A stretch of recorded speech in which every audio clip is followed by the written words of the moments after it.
Hoje em destaque o toma lá da cá, orçamento secreto e PEC do Bolsa Família. Me dá um orçamento secreto aí que eu te dou uma PEC aqui. E a lei das estatais, que pode ficar para o ano que vem, depois de ser aprovada às pressas a mudança lá na Câmara, pode ficar para o ano que vem no Senado. Oi, Felipe, bom dia. Salve, salve, Raiz e Carol, equipe da Eldorado FM, melhores ouvintes, sempre um prazer falar com vocês. Bom dia, Felipe. Bom, tivemos 2 pedidos de vista, né, dos ministros Ricardo Lewandowski e Gilmar Mendes no Supremo, adiando para a próxima segunda, último dia antes do recesso do Judiciário, o julgamento sobre essa constitucionalidade das emendas de relator orçamento secreto. Dá para dizer que, na prática, ambos também deram tempo aí para o Congresso votar em ritmo acelerado esse projeto de distribuição mais clara de recursos do orçamento? Com certeza, Carol. Gilmar Mendes e Ricardo Lewandowski são parte do centrão do Supremo Tribunal Federal. Agora o julgamento fica pendurado com 5 votos a 4 e, a depender aí da articulação política, deve haver uma modulação no mecanismo do orçamento secreto para que tudo mude para continuar como está, como eu vinha dizendo aqui na coluna. O próprio Gilmar Mendes disse o seguinte: em jogo aqui está a questão da governabilidade, é preciso ter essa perspectiva, estamos falando da democracia no estágio em que ela se encontra. Que estágio escabroso em que o ministro do Supremo Tribunal Federal, num julgamento sobre um mecanismo espúrio, fala de questão de governabilidade baseada no toma lá da cá. É disso que a gente está tratando. O Luiz Roberto Barroso, muito mais objetivo e realista, apontou isso no voto dele, dizendo que as emendas de relator restabelecem um toma lá da cá e penso que devemos zelar pela probidade e pela moralidade da alocação de verbas públicas. Quer dizer, é disso que se trata, e Gilmar Mendes parece não zelar exatamente por isso.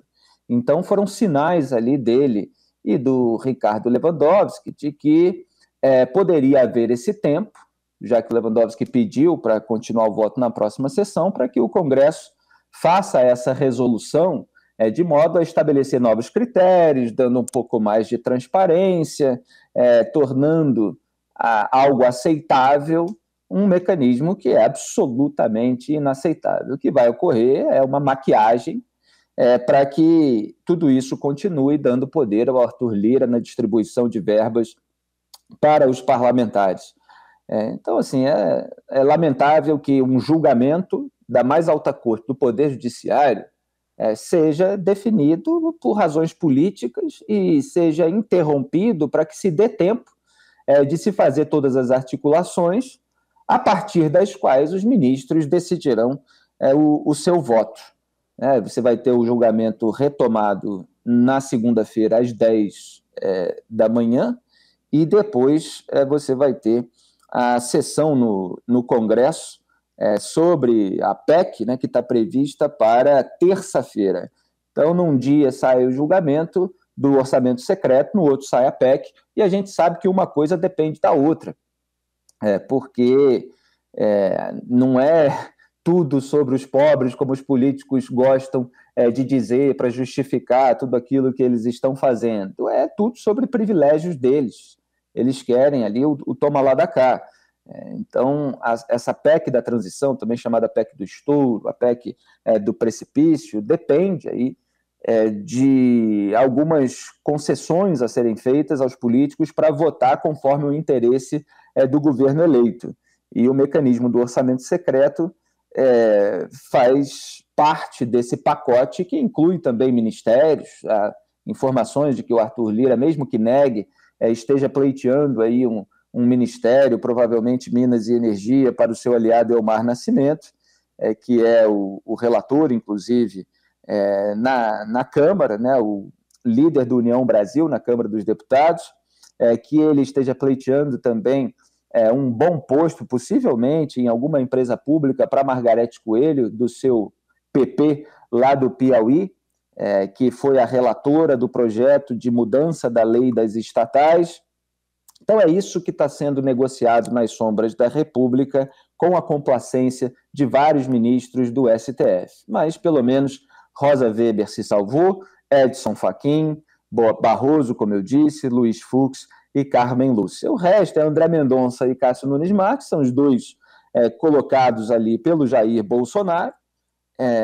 O Alexandre de Moraes, que é tigrão contra reacionários aloprados, que estão aí fazendo atos de vandalismo nas estradas, em porta de quartel, mas quando chega julgamento de político, ele é muito mais condescendente, muito mais complacente, né?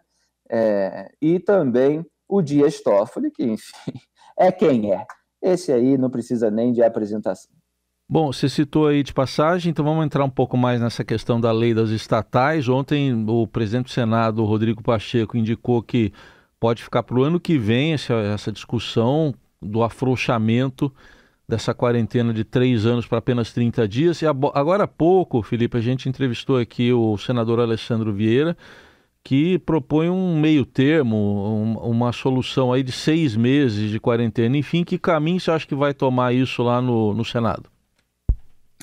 Bom, em primeiro lugar, a redução de 36 meses, que são 3 anos, né, para nomeação de políticos com vínculo com campanha eleitoral e partido, para 30 dias, é como se a quarentena estivesse acabada. 30 dias, o sujeito tira ali um recesso, né, um período de férias e pronto, acabou, ele já pode ser nomeado. 30 dias e nada é praticamente a mesma coisa, quer dizer, se reduziu ali a um número simbólico apenas de dias. O Alessandro Vieira, que tem feito ali um trabalho de bastidor, junto com o Tasso Gereissati, os dois são do PSDB, um do Sergipe, outro do Ceará, para tentar impedir aí essa destruição da lei das estatais, está tentando alguma solução intermediária, né, que muitas vezes é o que acontece no universo político. A redução para 30 dias pode ser o bode na sala para conseguir que seja aprovada uma redução para 6 meses. Claro que é grotesco, né? Porque 3 anos você cobre quase todo o mandato. Então o sujeito só pode botar lá um aliado que participou da campanha no último ano. 6 meses também, é como se fosse um período de férias, né? Um semestre sabático, e você não tem essa redução grande da ingerência política. A repercussão foi muito negativa, apesar da absoluta ausência da realidade de uma oposição à direita no Congresso Nacional, porque o bolsonarismo está aí sendo alvo de operação de busca e apreensão determinado pelo Moraes por atos considerados antidemocráticos, por vandalismo, por financiamento de bloqueio de estrada, de intervencionismo, encontraram armas com os bolsonaristas e tal. Então não é por causa do bolsonarismo. Inclusive, Eduardo Bolsonaro, como já falei aqui, Carla Zambelli, votaram a favor do projeto da mudança de lei das estatais. Então a reação vem do mercado, vem de setores não adesistas na imprensa, vem de um par de senadores, como o Tasso Gereissati e o Alessandro Vieira. O desgaste do Lula com essa iniciativa, associado com o Centrão, evidentemente, seria muito maior se houvesse uma oposição de verdade. Ontem até publiquei um artigo a respeito disso. Mas o Rodrigo Pacheco sentiu ali que poderia ser desgastante para ele, para os senadores, votar rapidamente essa barbaridade que foi aprovada na Câmara, dessa maneira célere, que é usada pelos políticos quando convém. Quando não convém, eles dizem, não dá tempo, é preciso haver um grande debate, etc. Por exemplo, no caso da prisão em segunda instância, quando o STF reverteu, proibiu a prisão em segunda instância, havia PL, havia PEC para se tramitar, eles foram lá e destruíram tudo. O próprio PL agora, né, não no sentido de projeto de lei, mas no sentido de partido liberal, que é uma farsa também, não é liberal coisa nenhuma, o partido do Bolsonaro, do Valdemar da Costa Neto, trocou membros da comissão, trocou gente que era a favor da prisão em segunda instância por gente que era contra, justamente para sabotar a medida. Então, quando não interessa, eles já combatem ali na raiz, para não passar nem por comissão. Agora, quando interessa, eles votam tudo de uma maneira bastante acelerada, como aconteceu na Câmara. Felizmente, tem muita gente se dando conta de que isso é o escárnio completo. O Brasil está retrocedendo ao período pré-petrolão, abrindo caminho para a ineficiência e para a corrupção, como se a corrupção não tivesse existido, porque essa é a narrativa petista. Foi a criminalização da política. Aí eles querem ludibriar as pessoas, dizendo que não, essa regra é fruto da criminalização da política, nós precisamos confiar na classe política, a classe política é a garantia de que tudo vai funcionar perfeitamente bem. Não, você precisa ter medidas preventivas, rigorosas, para que não haja esse loteamento político. Inclusive, o próprio Estadão fez aí reportagem mostrando que são 587 cargos a serem ocupados por políticos em empresas públicas federais com essa mudança da lei das estatais. Os salários anuais vão de 214 mil a 3 milhões de reais. Então, não é só sobre BNDES e Petrobras. O fim dessa quarentena interessa a todo mundo, porque aí você distribui cargos de poder que geram uma remuneração altíssima para aliados em troca de apoio no Congresso para aprovar as propostas do atual governo. Há outros cálculos aí que chegam até 700 cargos. Então, são cargos que dão muito dinheiro para esse toma lá da cá sujo, sem interesse público, para que políticos sem qualificação, sem currículo, gente que não é técnica, que não é profissional da área, assuma esses postos. Então, assim, o Brasil é cíclico, né? As regras de nada valem, porque quando elas restringem os interesses políticos, elas são afrouxadas pelos políticos. Foi assim com a legislação penal, com a lei de improbidade administrativa, com o teto de gastos e agora com a lei das estatais. Este foi o Felipe Moura Brasil, mais uma coluna nesta sexta-feira. Já ela estará no radioeldorado.com.br e também nas plataformas de áudio. Mas agora a gente se despede desejando já um Feliz Natal. Felipe, você vai folgar agora e volta no pós-Natal aqui com a gente, não é isso?